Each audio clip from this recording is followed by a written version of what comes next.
What the poop, guys? Today we're talking about poop. Show me you're not embarrassed by commenting down below with your favorite euphemism for poop. What did you call poop growing up?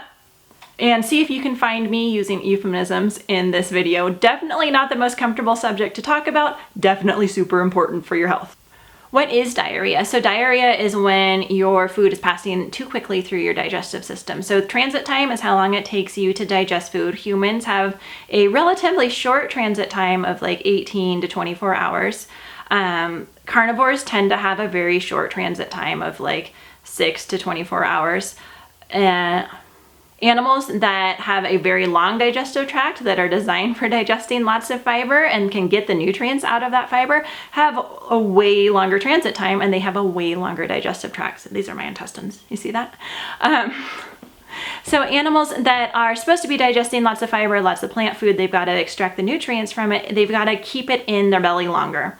Humans need to keep it in the belly long enough to extract. Diarrhea is when it's going too quickly. And so diarrhea on the Bristol stool chart, diarrhea is at the loose end of the Bristol stool chart. You want to have perfect poops, like 3-4 is perfect poops on that chart.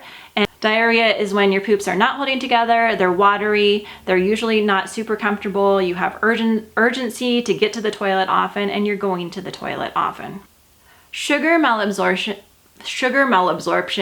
is another thing that can cause diarrhea. So fruit is something that I noticed with my kids, like it would just go right through them. And this is something, I don't know why forever I didn't put the 2 and 2 together. This summer, I'm finally not giving them nearly as much fruit. They're having much better poops. I think they're absorbing their nutrients better. But like watermelon, like I would see watermelon in their diaper. Like they were not extracting anything and it would go through quickly. It would be like a couple hours later. That's diarrhea. Even if it holds together, if you can see that your food just went through super quickly, that's diarrhea. So there are sugars in fruit that are undigestible by most people or some people. That's why apple juice is a common constipation, like so-called cure for kids, is it just like, it breaks up the constipation that was caused by eating something inappropriate with eating something else that's inappropriate that's just going to push it through. So sugar malabsorption can cause diarrhea. Not having enough stomach acid can cause diarrhea. So a lot of us, if we've been eating a lot of grains and sugar, we might not have the high stomach acid. Like the low pH is a higher strength of stomach acid to absorb our fats. And so you need both stomach acid and bile coming in from your liver to absorb your fats. And if you are switching from like vegan or standard American diet, which is like pretty much a carb-based, sugar-based diet, to something like keto or carnivore, you might notice diarrhea. That's like a common thing in both the keto and carnivore communities, to warn people to never trust a fart when you're starting keto or carnivore. And a lot of that's because your body just hasn't built up a system to be digesting all that fat. And so you need both the stomach acid part and the bile from the liver part. A lot of people are able to use ox bile, and I think I'll link to it down below. There's a stomach acid supplement, and I know a lot of you guys have had experience with that I usually don't recommend a ton of supplements, but that's kind of something you can use as a crutch as you're getting your body used to eating this biologically appropriate diet that you're going to feel good on. You need to make sure that you can help it catch up. Just like if you broke your leg, you would use crutches and you'd use a cast until that leg has healed. As you're starting a high fat, higher maybe protein, very low carb diet, then you might need to use something to help your stomach acid raise. Apple cider vinegar is another thing that you can use. I'm not sure, because that is a higher pH than your stomach acid, so that would actually neutralize it. I'm not sure exactly how that works. I do know that people have had success taking apple cider vinegar to help their stomach acid. And then that bile is also needed to digest fats. And so having too many fats that aren't digested can make your poop super slippery and super explosive and go quickly. That is another cause of diarrhea. So the signs of not having enough stomach acid or that you're not digesting your fats well is if you have greasy poop. And so that's like, it'll float and it just looks greasy. Like I've changed those diapers and it looks greasy, and you kind of know who you are. And so then you can just go ahead and either transition slowly, slowly up your fat, or you can go ahead and take those supplements. Another way that you'll know that you're not digesting your fats well enough is if you're not having enough energy on a high fat diet. And so like we said, if it ends up in the toilet, it's not helping you. And so I get tons of energy from fat. I feel great eating really high fat. If you don't feel great eating high fat, because biologically we should be eating high fat, like we should feel really good in ketosis. If you don't feel great, go ahead and see if maybe it's a fat malabsorption issue. And that can definitely solve a lot of problems. And again, your poop can give you that indicator. Diarrhea can also be caused by too much electrolytes. And so there's something called a salt flush. We've talked in other videos, and if you comment, I'll link to it, or I'll try to link down below or at the end of this video about how important salt is, both and electrolytes are for keto and carnivore. But if you take too much on accident, your body recognizes that that's too much, and your electrolyte balance in your body is super tightly controlled. So you will get rid of that any way possible. Isn't your body smart? Like, awesome, right? Not awesome when you're on the toilet. So if you take salt and then you immediately have to run to the bathroom, you're probably just taking too much salt. That's called a salt flush. And you can do that with magnesium. Magnesium citrate will clean everything out. And it's just really harsh. It's not something that I would recommend you do. So magnesium, salt, potassium chloride, those are all electrolytes, but if your body senses that you took too many in, and if it absorbs them, you're going to be in trouble, because if your pH isn't right on point, your like metabolism doesn't work, your brain doesn't work, your heart doesn't work, like this needs to be right. So your body will flush it, and like it'll either come up or it'll go out. Salt and electrolytes is probably one of the least likely causes for constipation, diarrhea, but like if you're taking magnesium like Natural Calm, to try to get calm or try to up your magnesium intake, it might be too much for your digestive system. And so just try something more gentle, like an Epsom salt bath.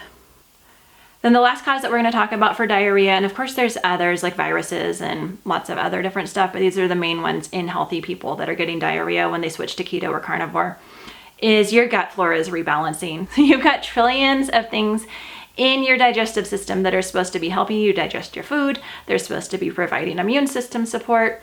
And as you change your diet, some of them will evacuate your body because you are no longer feeding them what they are used to being fed. So if you cut out like gluten, then the bugs in your gut that live on gluten are going to evacuate. Okay, so the bugs have their own metabolism, right? And so this can cause like frothy poops. And that can also cause diarrhea. This can sometimes be corrected, and I was able to correct it with my kids by adding a probiotic, but that's kind of like a gamble that you're trying to take. Like, you can let your system, just making changes gradually is the best way to prevent all of this. If you want to add in a probiotic, I use Bioccult, and my kids do tend towards diarrhea when they have a die-off reaction. That's called a die-off. So it's like those bad things that are no longer being fed gluten, that tend to not also be serving your body particularly well, or they're no longer being fed sugar or exiting your body. That's what I call a die-off reaction. We'll talk about that in a different video. So when they have that die-off reaction, if I give them probiotics and I like repopulate the gut with that good stuff that can digest the new foods that we're eating, I like Bioccult, which is the probiotic that was designed by Dr. Natasha, who wrote the GAPS book. But anyways, gut flora rebalancing can cause diarrhea, and that can be remedied by either going slow, transitioning over, introducing a probiotic, or just being patient and letting it pass, because it will pass in a few days. Everything will rebalance out to what you're typically eating. That can also be helped along if you kind of aren't all sporadic with your diet. So if you stick to something for a while, which is why I recommend people start with the least restrictive version of zero carb diet, or they start with a keto diet that includes like quite a good variety of foods, then your body isn't so like, oh, it's all eggs one day and then all meat the next day, or a bunch of cheese like once a week. That's kind of a lot for it to adjust to, and it definitely can adjust to it. It just might have some more of these like diarrhea, constipation problems. The one exception for diarrhea is breastfed babies. Breastfed babies always look like they have diarrhea. If they don't look like they have diarrhea, they're probably dehydrated. I'll talk a little bit more about babies at the end.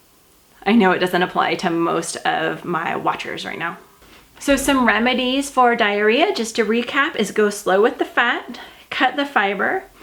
If you're eating plants, stick with the plants that are allowed on the GAPS and SCD diets. And so that's called the specific carbohydrate diet, is what those are allowed. And they're digested higher up in your digestive system, so you don't need your whole gut to digest them. So if you just stick to what's allowed on those diets, if you insist on eating carbs, stick to the ones that are allowed there, and they won't feed the stuff that's down below, and they'll allow your gut down below to heal. Consider including probiotics, ox bile, or HCl to improve fat digestion. For those with sensitivities to food, that can also result in diarrhea. Common causes of diarrhea in children is fruit. So even if you're not getting other signs, if you're getting diarrhea every time you eat fruit, I would tend to think that's maybe not the best thing to be eating a lot of. If you're carnivore or keto, yes, eggs and dairy are allowed, but in some people, especially people who don't have healthy gut flora and enzymes to break them down, they can cause diarrhea. Diarrhea is more common dairy is more common to cause diarrhea than eggs are. You can just kind of play around and see what works. Like some people are fine with aged cheese because it has no lactose, but like fresh cream is just a no-go. So you're just gonna have to kind of see what works for you.